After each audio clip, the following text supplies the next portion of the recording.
دایی یه فرصت خوب، حالا پشت مدافع خداداد عزیزی توی دروازه، گل برای ایران. خداداد عزیزی باز هم روی زمین گشت سردار بود و توی دروازه سردار آزمون، گل به نام آزمون و برای ایران. بزنه کریم انصاری، گل توی دروازه کریم انصاری، دروازه پرتغال باز شد. علی دایی سام توپ توی دروازه، گل! اشتباه حرکت از کوچان نژاد، فرصت برای کوچان نژاد توی دروازه، گل برای ایران. به نام خدا، عرض سلام و وقت بخیر دارم خدمت همه شما بینندگان عزیز و محترم، همراهان آنتن. من استقبلتون. فرصت برای ایران داخل محوطه، سردار پاس میده، ضربه رو میزنه اونجا، چی شد؟ سردار فرصت هست برای ایران داخل محوطه جریمه، طارق همام یه تکل اونجا، خبری از خطا نیست، کار دنبال میشه. بازم غلیزاده پاس رو به جلو، فرصت برای ایران، میتونن پاس بدن، موقعیت برای سردار، فرصت، گل توی دروازه، سردار آزمون. چه کسی از سردار بهتر، گل میزنه ایران، 1-0 ایران. اینجا ببینید این پاس رو به جلو از احسان حاجصفی و این ضربه، یه حرکت، یه فرصت، موقعیت برای طارمی، پاس میده، فرصت برای گل دوم ایران، میگیره اونجا سردار و نتونست خودش رو دو گله کنه و تیم ایران رو. رضایی، موقعیت برای ایران داخل محوطه جریمه، کماکان رضایی، موقعیت برای گل دوم. چیکار میکنن بچهای ما؟ قائدی گل نمیکنه این توپو. این هم سوت پایان این مسابقه، برتری 1-0. It was mission accomplished Iranian style in Bahrain Tuesday night. Team Melli did what many thought was not possible, guys, after the last year and a half, after the wheels fell off, as we said, back in 2019 when Mark Wilmot's reign as successor to Carlos Queiroz as skipper for Iran came to, as we know, a crashing end and the embarrassing losses to both Bahrain and Iraq. Despite all that, one Dragan Skočić helped weather the storm for Iran, and Asia's strongest collection of offensive professionals combined with newfound defensive strength. And we finished off round 2 of World Cup qualifiers to keep that dream of playing a World Cup in Iran's backyard pool, shall we say, of Qatar and the Persian Gulf alive. Thanks for tuning in, everyone. This is Gol Bezan, and for some calamity of errors, I'm your host today, Samson Tamijani here. We've got a fantastic lineup of panelists and guests lined up for this episode. I'm joined by our always consistent Scotsman, Arya Allahverdi. Arya, what's up? All good, mate. All good. Glad to be back on. And of course, recurring panelist, our Swedish chef, Pezhman. How are you, sir? Hi, Samson. I'm good. Let's get out. And we have a very special guest panelist today to provide as good of perspective as you'll get other than the players themselves. We have Navid Nasseri, the midfielder for Northern Irish champions Linfield, which also recently won the double in Northern Ireland, plus qualifying for the qualification rounds of the Champions League. He also played for Iran's U20 side with the likes of Ali Gholizadeh, among others. Navid, thanks for joining us, mate. Where are you joining us from today, by the way? Thanks, guys, for having me on. I'm joining from Belfast in Northern Ireland, so thanks for having me on. And I know that you're staying busy. You guys have a busy summer ahead of you, and appreciate you taking the time for us, mate. And if you haven't already gotten the chance, when you get the chance, go ahead and listen to our interview with Navid from a few months back. It was a good one. Guys, we'll also feature segments from Hassanane and Balal from the Iraq Football Podcast, as well as Chris Edwards later on, who does some writing on behalf of fans for the Australian Socceroos, as they of course will join the likes of Iran, Japan, South Korea, others as the heavyweights going into the last round of qualification. Yeah, and thanks again for all of our listeners joining us on Twitter Spaces this month. I've really enjoyed them, and we'll continue to do more of those when that opportunity arises. Now, let's get to it. Analysis of this match. Iran 1, Iraq 0. The goal, of course, from Sardar Azmoun, assisted by our favorite punching bag sometimes, Hassan Hajisafi, who came up big, as we have to admit, came up big at many parts, as we'll definitely get into. Now, just before we get thoughts, here was the lineup, just in case anyone forgot. We had Baron Van in goal. It was Moharami at right back, and then the centers were Kanani, Gholizadeh, and Hajisafi played in the left back. Gholizadeh got the start, as well as Nuralahi, Ezzatullahi, and Jahanbakhsh in a surprising start, as many would think. And, of course, the two strikers were Azmoun and Mehdi Taremi. The subs who came on later, though, was Saman Koulos, Milad Mohammadi, Sarlak, Gayedi, and Ghazai. So, that being said, reactions to all this, guys. Navid, I want to start out with you, if I may. What stood out to you from really the play of the entire game? Really, obviously, it was a professional performance. The end goal with these qualifiers is the result. As players and coaching staff, the end goal in competitions where you have to qualify or you have to win, like a cup competition, is really the result. So in terms of the performance, it was really professional. We got the job done, kept a clean sheet, and obviously we needed the three points to progress in the group, and that's what we did. So from my vision and opinion, Skočić got it bang on, playing two strikers up top as well. Everything was professional as it needed to be. As it needed to be. Pezhman, what do you agree with that? Yeah, I do. When we look back in these 3-4 games that Iran had, they got the job done that was required by them, and that's what's important. It was nice or ugly or good or bad. At the end of the day, it doesn't matter. So it's a confidence booster, I guess, for the players who struggled before, when they had Wilmots and losing those two important games. It was 12 points in 12 days, if I'm not mistaken, Arya. Yeah, like I said, 12 points out of 4 games, 3 clean sheets, only 1 goal conceded. And, we scored a lot of goals. And there were some impressive performances. We'll come on to it. For me, Gholizadeh was the sort of man of the month for me. I thought he was brilliant on all the matches that he played. Also, some disappointing performances for sure that, you might look back on and say you expect more.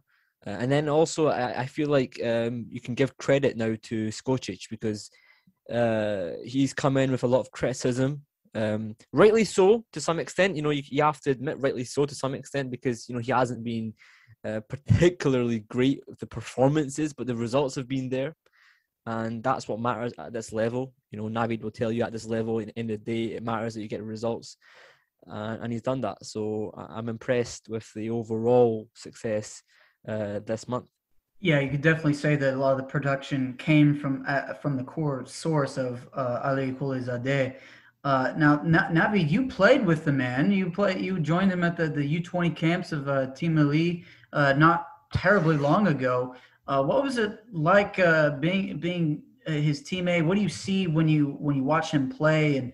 And Ali was one that really stood out for me when I first arrived in the camp. The boys that were playing yesterday, Ezzatullahi was there, Gholizadeh was there, Hosseini was another one, and Milad Sarlak was another one. And for me, coming over from Europe, obviously seeing the Iranian boys who had played internally in Iran, he just stood out with his technical ability, his agility, his pace, obviously a wonderful left foot as well. It was a little bit different from the usual norm of Iranian players that we've produced in Iran. Since then, he's obviously gone over to Belgium and done well, and rightly so. I had no doubt that his ability would shine through if he had the opportunity to showcase it, and he has done. Now, moving forward, it's really interesting to see how good he can become, because he's still young. He's not, I don't think he's hit his prime yet. And you can, as you've seen yesterday, he was the star performer in the team. That pass, if Lionel Messi had done it, everyone would be reposting it. But the through ball to Haj Safi was tremendous. The vision, even the movement before it to lose the player.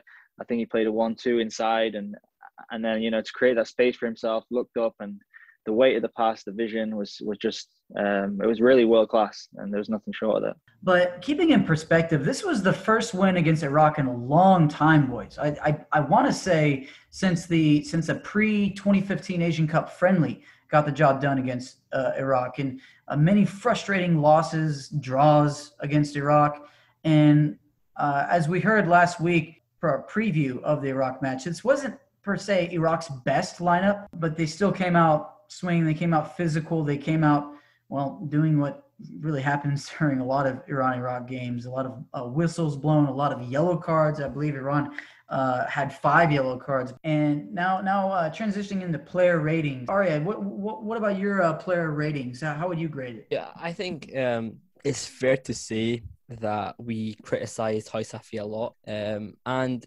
again, I'll stick by it, rightly so, because as a captain, you expect more. You expect a lot more from him because he's a leader on the pitch for the younger players. I mean, we're speaking about Ali Gholizadeh, we're speaking about the likes of Mahdi Qayadi.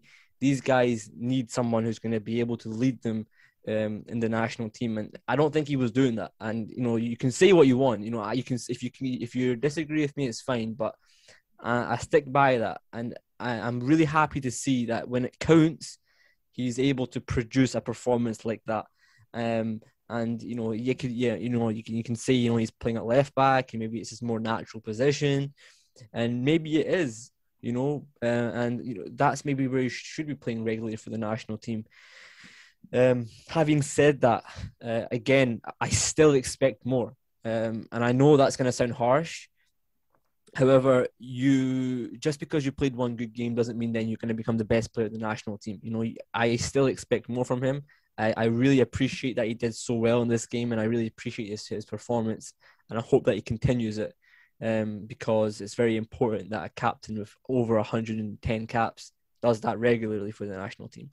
And then on top of that, just back on Navid's point on Gholizadeh, a guy who was getting the left back for Iraq, Ali Adnan, was on him like a rash. He was being very aggressive, trying to put the pressure on, and a guy like him, you can't give him a lot of space. You have to really be aggressive, and because a little bit of space is enough for him. And we saw that goal. Tiniest space, and he'll create something out of nothing. And it's such a wonderful player that I think people need to recognize a little bit more. I think Hassan did enough to buy himself more time to make us doubt him again, if you know what I mean.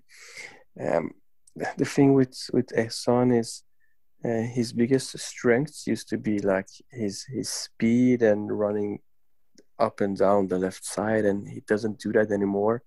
But his experience is still useful against this kind of competition.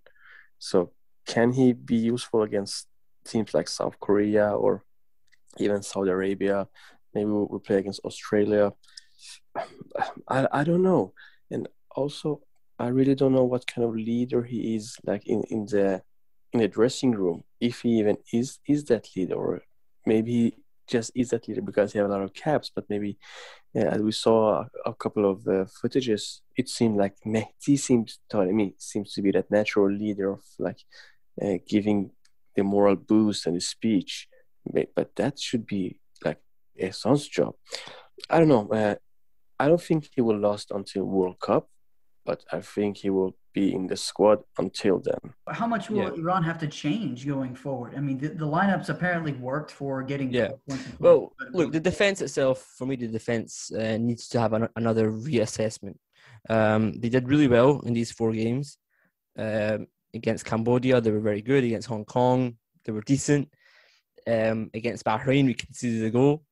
And against Iraq, we were decent. I thought, but I do think there's a reassessment there. For me, the question is, does Purali Ganji, is he our best centre-back? For me, yes. I think he's our best centre-back. And I don't think that Gholizadeh and Kanani are bad players at all. I think they're really good players. I think they've done really well.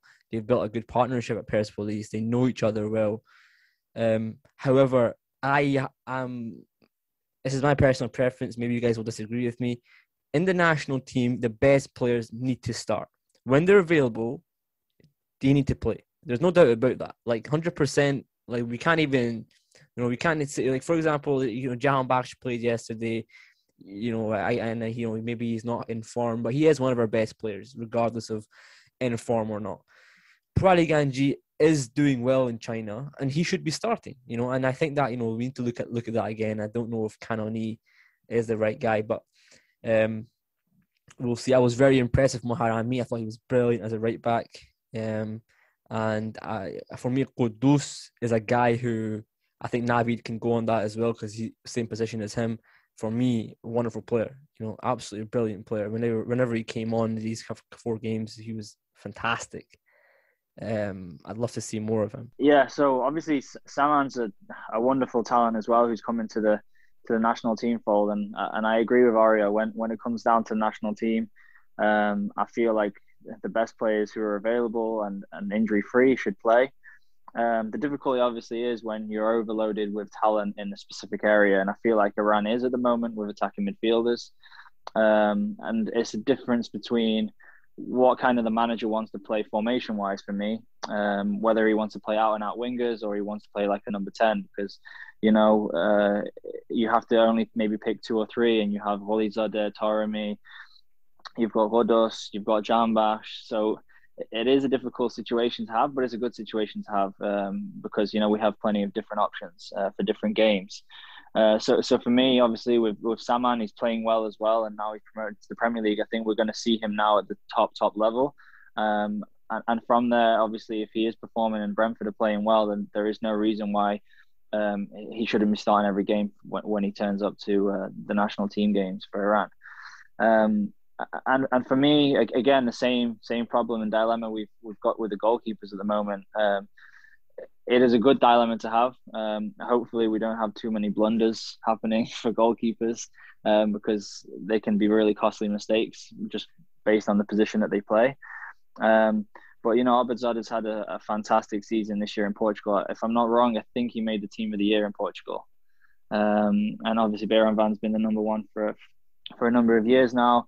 And based on performances, he's been rewarded with regular place in the team, and until maybe he makes a mistake or whatever, then it's a situation where do you change it? And again, that's up to the coaching staff and them working with them on a daily and analysing their games for their representative clubs. Pezhman, I want to ask you about Ezzatullahi, Nourallahi in the center, and Jahanbakhsh. Those guys, what did you see that satisfied you watching these games, and what left more to be desired? Of those 3, maybe we expect less from Nourallahi, and that's probably why he was probably the best player of those 3 in that game against Iraq. He was decent. He did his job very well. And I believe that Skočić can bring out the best of him, which is really important, because he may very well start in the coming games against tougher opponents. Said is, of course, the link and the key and the heart in the middle, and sometimes he plays good, sometimes he can do better. But in general, he is probably the most important player for Iran, I believe, because if you don't, we saw. I'm going to make this week. We saw the first game where he didn't start. That we lacked somebody who could take care of the middle. It doesn't matter how good players you have in Taremi and Azmoun and Gholizadeh up there if they can't get any decent passes. And talking about Jahanbakhsh, I feel sorry for him because he's been lacking playing time in England. Although he's a good player, he's been struggling a lot, and I can't see why someone shouldn't start instead of Javanbakhsh the way things are at the moment. But I'm not the coach, but seeing the games, that would be my first choice, to be honest. Yeah, I would agree. I think I thought Nourallahi had a brilliant game yesterday for Iran. I thought he was winning the ball. He was winning second balls as well. A lot of things that Iranians sometimes tend to lose a bit of focus, but he was very focused yesterday. He was extremely on the ball, allowing very little space for the Iraqi players between the lines. He wasn't allowing any kind of passes between Ressan and Humam Tariq to get through. A few times Zatolahi lost the ball, and Nurulahi recovered very well. And we've said it before, we don't consider Nurulahi a defensive midfielder. We don't consider him a holding. We consider him more of a box-to-box player, a number 8, someone who is able to kind of do both parts of the game quite well. And he showed that, alongside Saeed, he does better, and I'm impressed with him. Yeah, I think that's the position that he needs to play more often. On Jahanbakhsh, look, let's just be honest with ourselves here. He had a bad game. Simple as that, and I'm not being critical because I don't like him. I'm a huge Jahanbakhsh fan. I really enjoy watching him play. I think he's got some moments of absolute genius when he plays for Brighton, and for the national team. He does do it, and we know that he's really good. But I've said this so many times about him. He needs to come out of this kind of robotic football that he's doing, where he's just taking it and passing it. How many back passes does he play in the game? And it's almost like he's afraid to turn at the fullback and take him on down the line. Just do it, man. Try it a couple of times in the game. It might come off. And even if you make a mistake, are Iraq going to go out and score the other end? I don't think they are. Our defence looked really solid yesterday. You have to take risks at international level. And he's afraid to do that. He's a little bit timid. We need to see more from him. He's again, another guy who was with the captain's armband for a few games. He was a captain. You expect more from him, 100%. He's been to 2 World Cups. He's played in the Premier League for a few seasons. We're criticising him because we expect better. We're not criticising him because we don't like him. We know he's a good player, but we don't want to see him just playing back passes and doing the simple things well. We need him to be a bit more expressive, the way Gholizadeh is on the right-hand side. Now, Navid, you have the perspective of the same thing as what Samson and Jahanbakhsh have of playing in Northwestern Europe and the different atmosphere that may be from other countries. How do you think Jahanbakhsh has tried to translate any of his game, the limited minutes of Brighton, and then kind of translating that into Team Melli? I mean, Arya just broke it down really well. How he was just really kind of struggling, maybe timid. I definitely would agree with that. Or do you agree that Jahanbakhsh has this shell, and what can he do to really come out of that, both club and international? Yeah, I mean, playing in the Premier League in itself is a whole nother ball game, and I think we could all agree that it's definitely the toughest league in the world to play in. I feel like Alireza, obviously playing in Holland, was a sensational player there. He's come over to England, and for whatever reason, it hasn't quite worked out just yet. But I believe that he's a hardworking guy from what I've heard. And when he's not playing and not having regular game time anywhere in the world, especially in Europe, when you're playing in the top levels, playing with a lack of confidence, and especially in the positions that we play in, that is our whole game when it comes to kind of creating things out of nothing, being really positive, running at people, playing forward passes. And once those things kind of not playing weekly and those things don't become habit, or you kind of lose the habit of those things, your game starts to become more basic, shall I say. And I'm not saying that's what's happening with Alireza, but, to an extent, it maybe has. I feel like maybe his form isn't as good as how it's been in the past, but it's no reason to say that we shouldn't take our time with him with the national team. But I'm not the coach to pick particularly players and positions, but I think we can all agree maybe it's a lack of playing time, maybe it's lack of form, but his confidence isn't 100% there. And the only thing in order to get that right is to just continue to work hard, and I'm sure he is doing. And hopefully then, his look and his form will change again. Navid, I appreciate all your insight, man. I know you got to go. We're kind of short on time for you, but I want to appreciate you joining us, man. We'll let you get back to what you got to do today. No problem. Thanks, guys, for having me. And I'd like to listen to the podcast back and see what else you guys have in store in the future. Thank you. Yeah, definitely fantastic to have Navid on Gol Bezan. And guys, again, so to our listeners, if you have not yet listened to that interview, it was really interesting and really fun to listen, get his perspective as someone who is maybe not from Iran, who has played with those guys and definitely has that experience and is still very much going at it, very successful as well. Let's hear from Hassanane Balal from the Iraq Football Podcast. We heard from him last week from a preview. Now let's get his perspective on how it went on the Iraqi side. Okay, I'm joined by Hassanane Balal, Iraq Football Podcast. Had you on for the preview. I've been on your podcast now as well. Make sure you listen to the podcast on all platforms and on YouTube. Hassanane, how you doing, man? I'm very well. I think this makes us best friends. I've been on your podcast. You've been on mine. We must be best friends right now. You even wrote an article, man. Absolutely. Exactly. Yeah, exactly. First of all, I just want to say congratulations, really. I say it with a bit of frustration, I'm not going to lie, but congratulations to Iran on winning that game and for making it through to the next round. If I'm honest with you guys, you really do deserve it. It was a hard match to watch as an Iraqi fan. For those who don't know, I have a website called iraqfootball.me, Middle East, and I have a podcast called the Iraq Football Podcast, and it's quite similar to Gol Bezan. I'm a big fan of what you guys do, and we do something similar where we interview players and we discuss the latest games. We were lucky enough to have you feature on it yesterday. If you want to check it out, you could find it. Just go into any mainstream or big podcast platform, you could find it there, just the Iraq Football Podcast. So just give me your thoughts on the game then. How do you think it went on an Iraq perspective? There's a lot to say, but I'll try keeping it short because I'm sure you guys have discussed things from your own perspective. It's a frustrating game to watch, if I'm honest with you. I don't think either side played particularly well.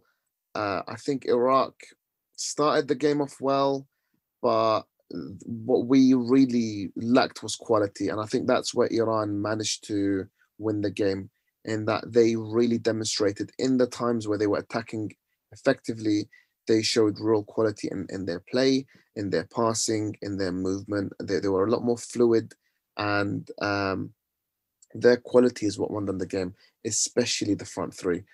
I think with Iraq, we were just too slow. We lacked any real creativity on the ball. I think we passed particularly well up until the Iranian goal. I think we did okay pressing, but the problem was that when the ball would cross the halfway line, the ball would either go to Mimi, our striker, or Bashar, who you guys will know a lot about, given that he played for Persian. But they just looked isolated. There was no real support for them. They weren't able to actually create anything meaningful, and Iran pressured really well. So Mimi and Bashar were forced into making errors and losing the ball quite easily. We never really had any good chances in the first half. There was that one handball that you could tell me it wasn't a handball, but for me it was a clear handball. His hand was in a very unnatural position. It was outside of his natural silhouette. I think on another day that could have been a penalty, but football, this is for Gholizadeh, yeah. Exactly, yeah. So football sometimes, luck is not gonna go in your favor, and you have to keep playing. And unfortunately, Iraq, outside of that, we failed to create any meaningful chances. The second half, we tried to push forward a little bit more. Bashar had that very good chance, but if I'm honest with you, other than Bashar's shot that went straight at the keeper, I don't think we really did anything that deserves us to get 3 points. And I think once our energy dropped a little bit, Katanic failed to make any meaningful substitutions. Iran took off Sardar. They started to sit back and play on the counter attack, and we were exposed a few times. Thankfully, Jalal Hassan, our goalkeeper, saved us with a couple of chances. I think on another day, Iran could have won by significantly more. But like I said, the biggest factor for me was the quality of the Iranian attack. That front three, their movement, the way they play off each other, you could see it's a quality above anything Iraq has. And it pains me to say that, but sometimes we need to be honest about these discussions. And I think there's a lot that Iraq can learn from Iran. And I think overall to play 4 games back to back the way you guys have done, to win all of them, I say quite comfortably. I think I can't believe I'm saying this, but I think the hardest game for you guys was probably against Hong Kong. Yeah, exactly. They're the ones I was watching that match. They actually did put up some good resistance. So yeah, all in all, I think it's a deserved Iranian win. It's frustrating, but I will say this though: if there's any game in the last 5 games that we've played against you, if there's any one that I would want to lose, it is this one, because from an Iraqi perspective, we were pretty much already through at halftime anyway. It was unlikely we weren't going to make it through to the next round. So, if we lost yesterday, it would have been nice to win, but so be it. It happens in football. You're not going to win everything. Yeah, it's a fair and honest assessment that you just said there. On top of everything, the news just came out after the game that Katanic, is he leaving? So there's been various reports saying he will leave, and if I'm honest with you, these reports are like solid sources that are very close to Iraqi football. But as of yet, there's nothing official. I would not be surprised if he does leave. I think yesterday it was such a frustrating match for a lot of fans because it's been on the back of quite a few poor performances. Iraq yesterday, that was our first loss in 20 games. But having said that, there's still been so many question marks about Katanic, about Iraq, about the steps we need to go forward. And I think it comes at such a bad time, given that we won't really have any more friendlies with the World Cup qualifiers coming up. But if I'm honest with you, I'm looking at this current situation, and I think we're stuck. Really, I think if we get rid of Katanic, it's a disastrous move because we won't have time to adapt and play any friendly games and get a new coach in. But at the same time, I really don't feel like under Katanic we have a good chance of qualifying in the next round. So we are in a bit of a limbo, and it's a bit of a scary time, given that before the last month, really, before the last 3 qualifiers that we played and the 2 friendlies before that, we were in a very comfortable situation. And now in the space of about 3 weeks, everything's come tumbling down. Yeah, definitely. I hope that it bounces back for them because, I've said this on your podcast. I think Iraq have a good team, and I think it all depends on, can they build a stronger squad?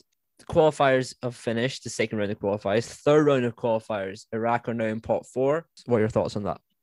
Again, once more frustrated by that. I think if we were in pot 3, we would have had a much better chance of making it through to the next round. But pot 4 really does put us in a difficult spot. So the first pot is Japan and Iran. No offense to you guys, but I think if we play Iran, there's a chance of winning that game or getting something.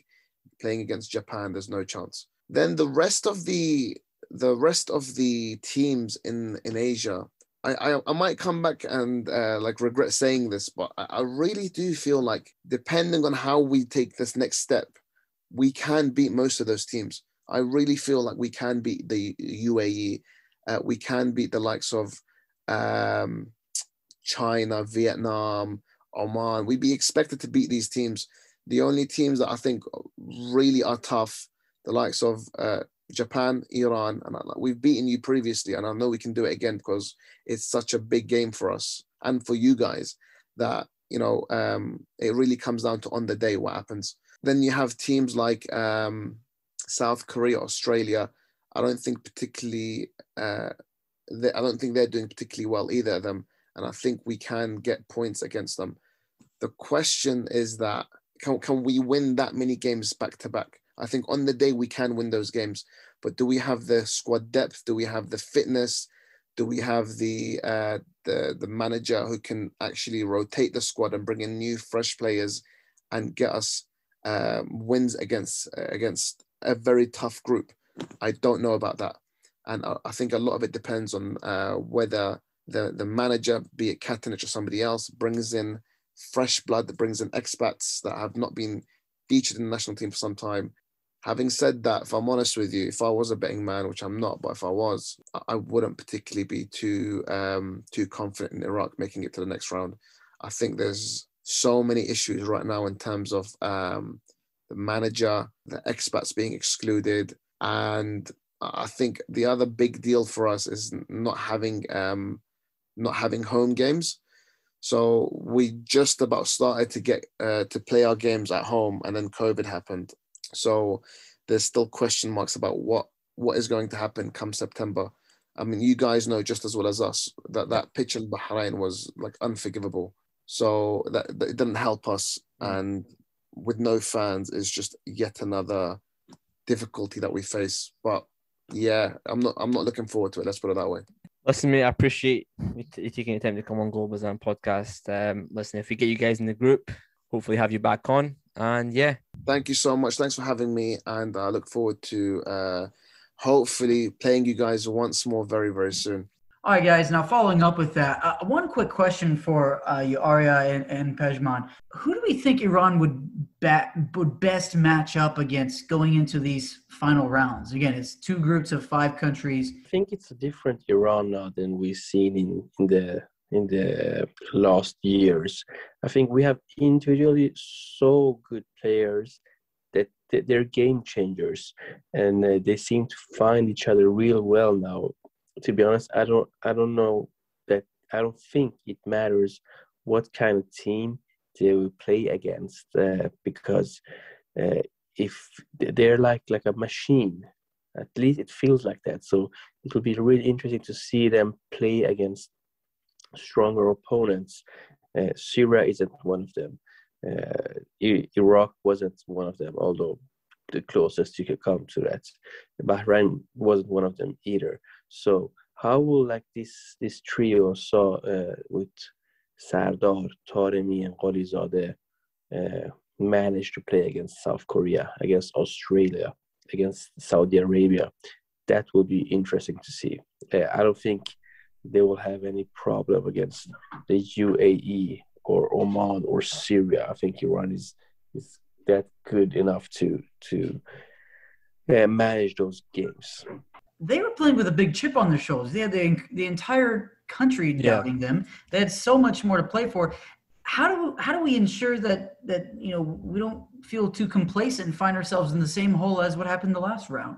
Well, first and foremost, you saw in the game against Iraq, the Iraqi players were they were playing into the referee's book. A team only does that when they feel like the opposition team are better than them. They were looking for red cards. They were looking for penalties. They were looking for anything to get into the players' heads. And as I said, a team only does that when they know the opposition team is better. And, the Iranian team know that themselves. They know that they're one of the best teams in Asia. They know that they can go out and beat Iraq. They know they can go out and beat Bahrain. They know it. The players know it themselves. The only thing they have to do is be confident in themselves, trust the coach, because the coach, I don't think I've said this a million times about Skočić. I've said it, I'll say it again. I think he's a good coach, Skočić. I think he's a good coach. I think he needs time to become a national team head coach or an international head coach. I think he has still a lot to learn. It's not the same as being a club coach. But he's getting there, and he's proven that he can do that for the Iranian national team, and I hope he does stay. We'll come on to that in a minute, but I hope he does stay because we did well. We did well to get these 4 wins against Iraq. Again, I'll come back to the game. I think it's very important that we discuss it. The team looked, good in most areas. Defensively, we looked strong, and there's not a lot to change when it comes to the next round of qualifiers. There's not like massive problems in the team. We looked strong against Iraq. We were able to beat them. We were able to not let them score. We were able to allow our attackers to express themselves when they wanted to. Maybe not so much of Javanbakhsh, but again, we had substitutes like Qayedi coming on the game, Qudus, Torabi making so much impact off the bench. We've got a great team. 100% we've got a great team. No doubt about it. Bahrain, they couldn't handle us on a good pitch. Against Iraq on a horrible pitch that we haven't even said yet, by the way, on a horrible pitch against Iraq couldn't beat us, And I've got so much belief in this team. I want them to do good.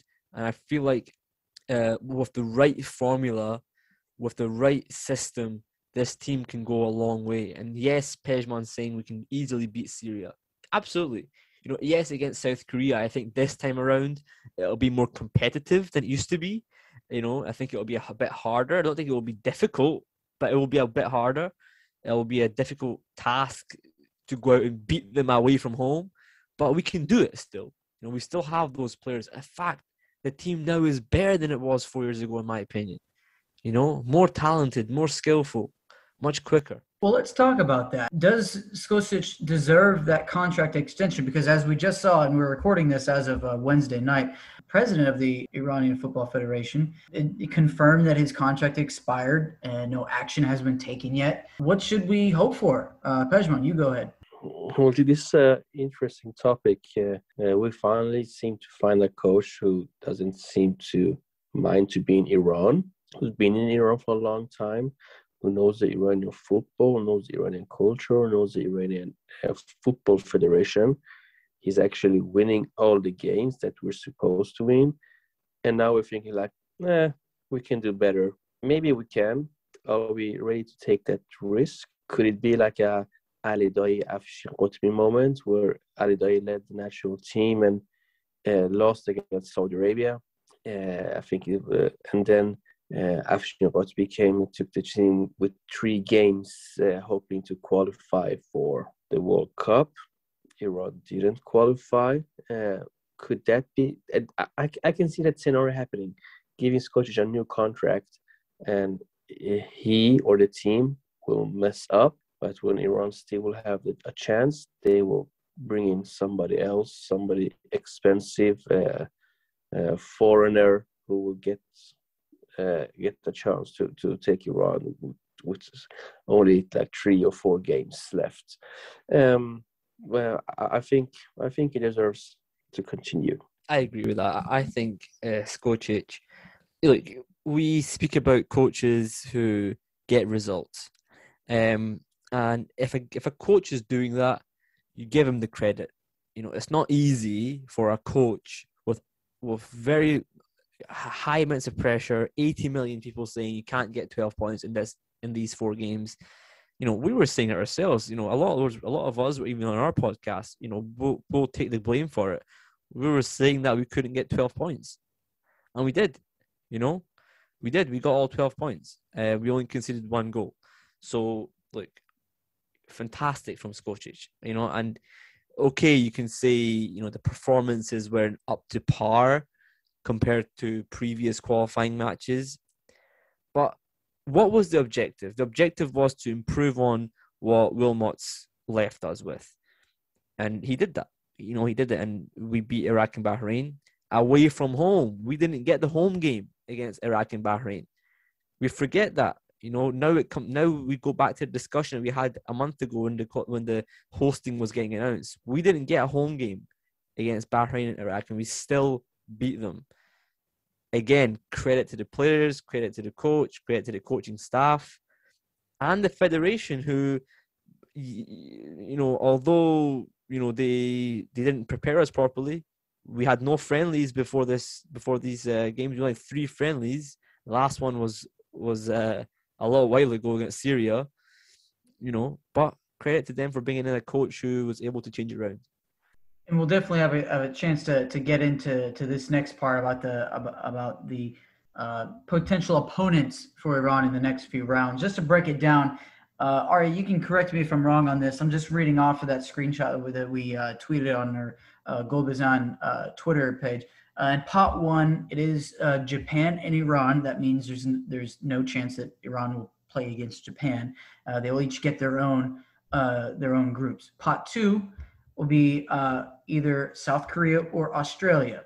Now, pot 3 is Saudi Arabia or Iraq. Pot 4, UAE or China. Pot 5, Syria or Oman.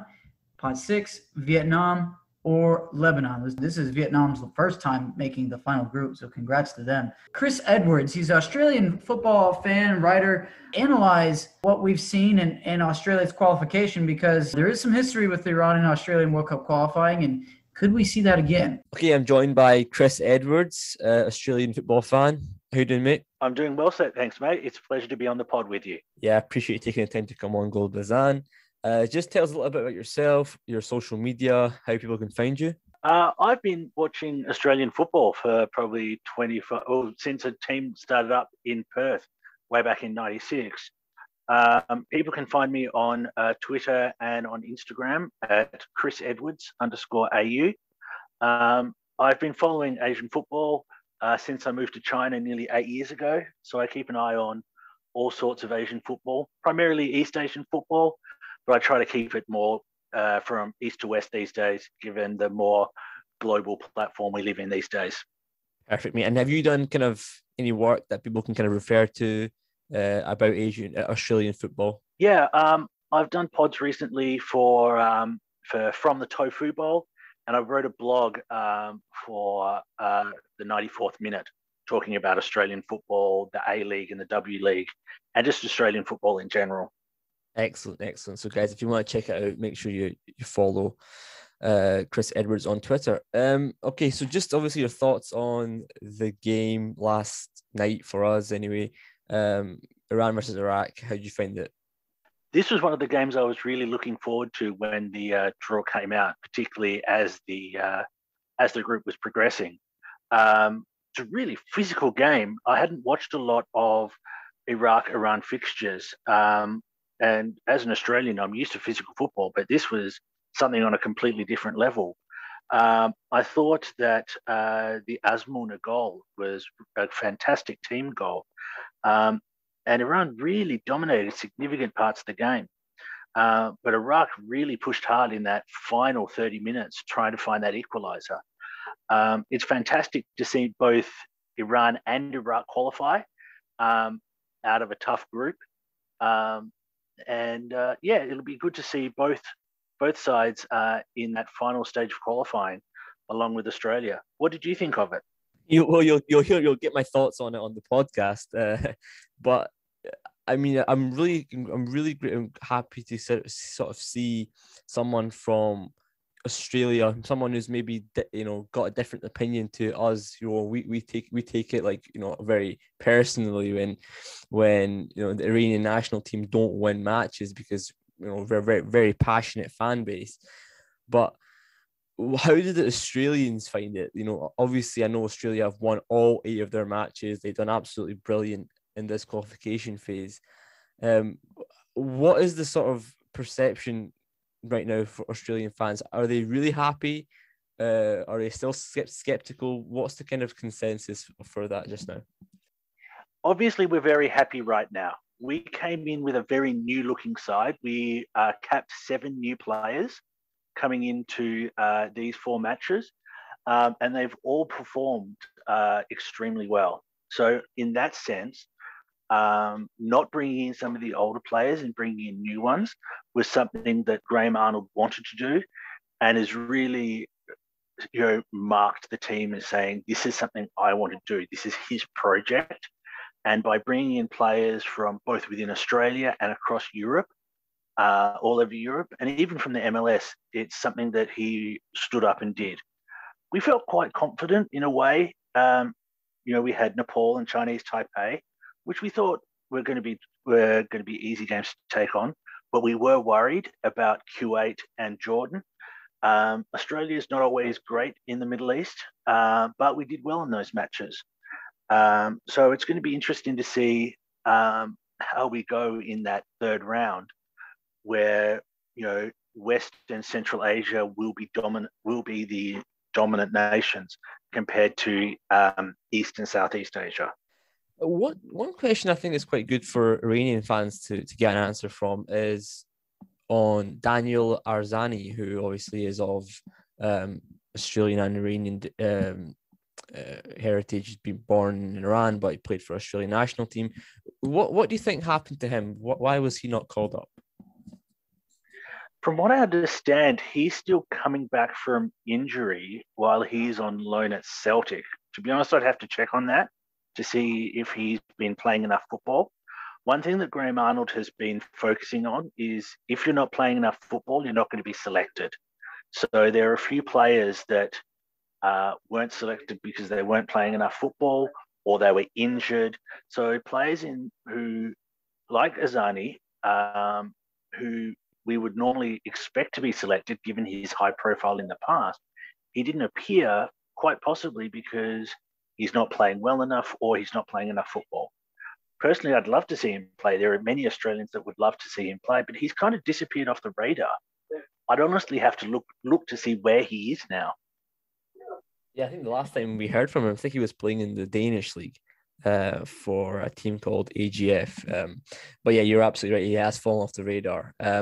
Now, Australia, again, they're one of the top ranked teams in Asia, along with Iran, of course, Japan and South Korea. We have the draw for the last round of qualification on the 1st of July. That'll be done in Kuala Lumpur. What's your thoughts on Australia getting to the World Cup? I think quietly confident. I think it's going to be tough because, it's Asia. It's going to be tough. Given the pots as they stand, there's a 50-50 chance of the two of us playing each other, possibly not at the MCG. We still have bad feelings about that from 1997. I think you can understand. Yeah. Well, I was born in that year, so I don't actually remember, but for sure, I know the feeling. Yeah. So there's still. I think we don't actually play many qualifiers. I don't think we actually play any qualifiers at the MCG anymore. Like, it just doesn't happen. Then it'll be one of Saudi or the UAE, one of China and Iraq, one of Syria and Oman, and one of Vietnam and Lebanon. We've got a pretty healthy rivalry with Japan these days. So people will, as well as, and despite the fact we haven't played Iran for a while, people may want to bring that back. Obviously, it's a little bit different these days. So I think at this point we could finish top two, but it's going to be a tough top two, I think, for all nations. I think the biggest question is how the qualifiers actually take place, given the current global situation. What about you? Yeah, no, I think it's going to be an interesting one because there are a lot of good teams. I think the quality in Asia has definitely risen over the last couple of years, with a lot of players going to European top leagues. I think it's very positive that Qatar aren't in the qualification phase because they look like a very strong side. And it does make it a little bit easier in that sense. However, look, it's very tough. Iraq looked good throughout the qualification phase. Even Bahrain in our group looked very, very, very good, but they didn't qualify. So there are good teams that didn't even get into the last stage. So look, I think it's going to be an interesting one. I do personally want us to get Australia because we haven't played Australia in a long time. Even in qualification, we rarely ever get them. You're always with South Korea. So I'd love to say I'm happy we're not going to get Japan. That's something that I'm very happy with because they look like an unbelievably strong side. Equally, I'm happy we're not getting South Korea because that's no disrespect to the South Koreans, but that's an excellent side. Yeah, so I'm happy to miss that one. Yeah, 100%, mate. Yeah, I can totally see where you're going there. Chris, I appreciate your time. Thanks very much for coming on Gol Bezan. Again, how can people find you on Twitter? So people can find me on Twitter at ChrisEdwards_AU. Excellent. Thanks very much. Thanks. It's been a pleasure.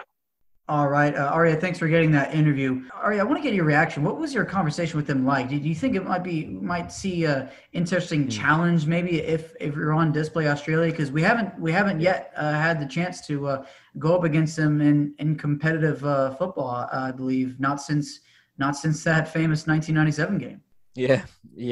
As he mentioned, look, we haven't played Australia in a long. I'd love to play Australia, and I think that they would be competitive against us. I think that we would do well against them as well. It would just be a good game to watch. We've seen South Korea, we've played Japan. I think it's time for us to play Australia now.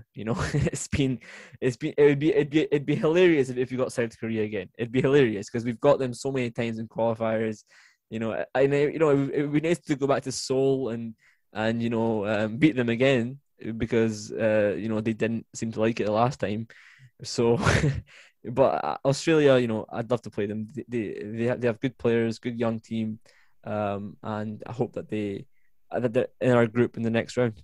I agree with that, but I especially love the prospect of being able to play Saudi Arabia. Now I know that may bring some nervous thoughts and bad memories, but we never got to play them under Queiroz, and I would love to play them under the talent that Iran has right now. A lot of potential there. Samson, I hope you can somehow find the pod we had where I think it was after Iran's 2 losses against Iraq and Bahrain. Everybody was skeptic and like, yeah, we're doomed. I said Iran gonna win all the games that are left. Yeah, I hope you can find it and show people that sometimes you gotta have faith. Maybe it was just luck. I don't know. I'm certain that Iran will win its group. Okay. Now let's say this quote this time. Okay, it doesn't matter which teams they play against. Me personally, I hope they don't play against China or Vietnam. And it's not because they're good teams. They're actually quite bad. They're not as good as the other teams in their pot. But, let's avoid those long trips because either way, Iran is going to already play in South Korea or Australia. It's really long trips. So let's not have South Korea, Australia, China, and Vietnam. That's makes me more worried than anything else. Those long trips that it takes a lot of time to adjust, and it's rough. I rather play against all these Arab teams. I have nothing against them. So that's my 2 cents. All right, Pezhman, we're gonna let you go. I know you're in a hurry, so we'll let you go. Thanks, Pezhman, for all your thoughts. Now, Arya, moving on to fan questions. Now, I will say that we addressed a lot in this episode, and if we already answered your question, well, then there we go. We already answered your question. So let's get to any that we perhaps have not really come across. Okay, our first one comes from Ari12. Twitter is @PersianWall. What would be a bad or tough draw, per se, that you don't want to see in the next round of qualifying? Anything we should worry about? Yeah, for me, it would be very, as I said before, I think if we get South Korea, I think it would be one that they want to avenge because of what's happened the last few qualifiers. If we get Saudi Arabia, I think it will also be a tough game. They are quite a strong side, Saudi Arabia. And again, I would like us to get Iraq again because of the whole revenge thing that I'm sure they'll want. Other than that, the rest of the teams are fairly straightforward: Syria, Vietnam, Lebanon, Oman. But for me, I'd love us to face Oman because of Branko Ivankovic. I'd like us to just play against this team, for no other reason, in quotation marks. So yeah, I mean, there's tough teams there. I'm quite happy that Qatar aren't in this qualification phase because they're quite a good side as well. So yeah, look, Iran, if we can avoid South Korea, I think we've got a good chance of qualification. Yeah, we already know Pezhman's thoughts on this. Iran gonna beat everyone 10-0, right? And he wasn't wrong. He wasn't wrong about it. Yeah. To his point, definitely was not wrong about Iran coming up big, beating everyone. We'll give Pezhman credit on that. That's for sure. I like we were saying earlier, I would love to play Australia. I would love to get another shot against Saudi Arabia. It hasn't happened in a while. Went through Iraq. We already been through those battles. I would love to play China again. I thought that's definitely a matchup that we're favored pretty well against. I would then, to a point again, Arya, I'd love to see Iran versus Branko Ivankovic matchup. The former man who led Iran to the 2006 World Cup. Before that, what ended in a pretty much a disappointment there at the end of Ali Daei and so on and so forth.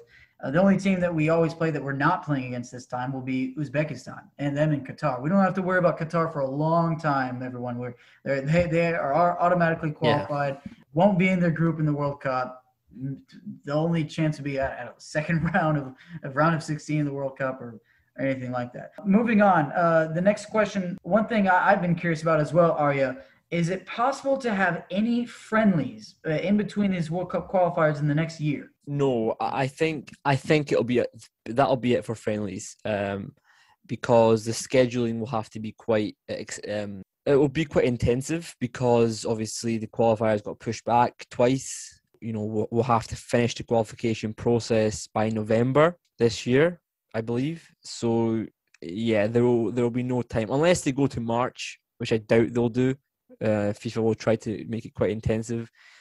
So yeah, I don't see friendlies happening unless they do friendlies outside FIFA days, which is rarely going to happen for the national team, unfortunately. And then the question is, who do you play? Because a lot of the teams, especially European teams, will be away for Nations League matches or whatever it may be. So it's very difficult to play European teams. So yeah, what a shame that is. And it's another reason why I've always been against the UEFA Nations League. Then the question is, should there be an Asian Nations League? Because what can you get? What can you get from that European? Well, we could play more friendlies against Australia, against South Korea, against Japan, against Saudi Arabia. But how does that advance your level of play and preparation for when you're playing against teams? Do you know what I mean? It's better than playing Uzbekistan every year, as far as I'm concerned. And I completely agree with you. But beggars can't be choosers. If we're gonna keep playing Uzbekistan and Iran U23s and Montenegro and all these kind of like lower level European teams, I'd rather just play Japan, Australia, and South Korea.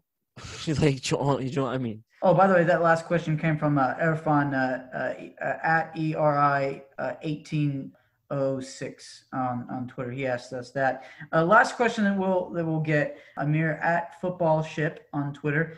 Chances of qualifying to the official World Cup tournament at this point, what kind of percentage would you put it as? I personally put it as 85%. Yeah, I would say it's quite high. Looking at our team just now, looking at the game last night against Iraq, I'm positive. I'm positive about qualification to the World Cup. I think it was Nima Tavaloy who was on our podcast a little while ago. He was saying that this is the World Cup that Iran can't afford to miss out on because it's in Qatar. It's in the winter. It's next door to the country. We're looking at some of the best Iranian talents playing right now. And on top of everything, we have I think we've had the most amount of European-based players we've ever had in our history. So the team is good. The team is doing good. We can do well at the World Cup if we qualify. I just hope we do, because it'd mean great for the fans, because more fans will travel to the game. I'll go to the game. We want to go to World Cup. We want to support the national team as closely as possible. We want to meet the players. It'd be great for our podcast to do, first and foremost, no doubt about it, to go out and do more exclusive stuff in person. And obviously that would be something that we would do off our own backs, because we'd love to do it, and it would just be great for Iranian football in general if we went to Qatar. Yeah, and just as a part of Gol Bezan, I mean, we're totally non-profit. We're a bunch of guys who use our qualities and what we've already done outside of this, and we combine to make this podcast just off the interest of Iranian football alone. And to be able to have that in Qatar, to bring Iranian football to the forefront, that's just an amazing thought, and that's definitely what we'd be working for as well. I know I sure as heck would put my efforts to that. I mean, I went to school for journalism and all that, but I mean, geez, man, I get the chance. Oh yeah, we're gonna make the most of that here at Gol Bezan. Hey, I got one fan question from myself. We keeping the current old sport kit designs? Yeah, I thought the new jersey looked nice. It incorporated the green color as well as the red color. It wasn't just red and white. It was incorporating the whole flag. It incorporated the cheetah design, the Asiatic cheetah. It also had. It went away with the old, the thing on the side, the weird pattern they had on the underarm. I just thought it looked really weird. Like, it was just so, like, it was like a goalie training t-shirt.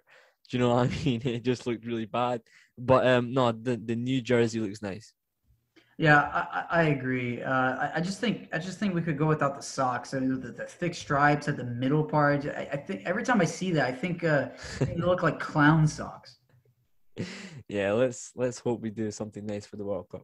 Yeah, but you play good, you look good. I mean, it's a good time to be an Iranian football fan. And very quickly, I just want to add something I think is very important at this point, very poignant. We gained a lot of followers over this period of time on YouTube, and I just want to say how much I appreciate the support, because we genuinely believe that this podcast is something that we are able to give our all for the national team, for Iranian football, and just receiving the support over the last month has been really quite overwhelming, and I really hope that it continues, because we love to give this content to you guys. And ultimately for me, the most important thing is that you guys enjoy it. Listening to your feedback, it helps us a lot. When you put comments on YouTube, we always read them. We always appreciate you giving it to us. Arya, well said, mate. And this is all thanks to, for the last month especially, mate, you've done, at least 80-90% of the work, man. And along with all of our contributing partners and all of our guests that came on and all the guest segments, Arya helped organize. So when you're following us on Twitter, you can thank Arya for so much of the content that we've had. Most of it has been his brainchild, and it's all for a common cause to advance our following and keep up with Team Melli, something we all have a passion for, no matter where we live, as we've definitely proven that. We're all literally all over the world, it seems. And also special thanks for our featured music, Kidmo For Real, Danny Asadi, and Disco Shrine. Appreciate their contributions as well. And for Arya Allahverdi, for Navid Nasseri, for Pezhman Pars, I'm Samson Tamijani again. Thanks for listening to Gol Bezan, and we'll be back before you know it, all for Team Melli.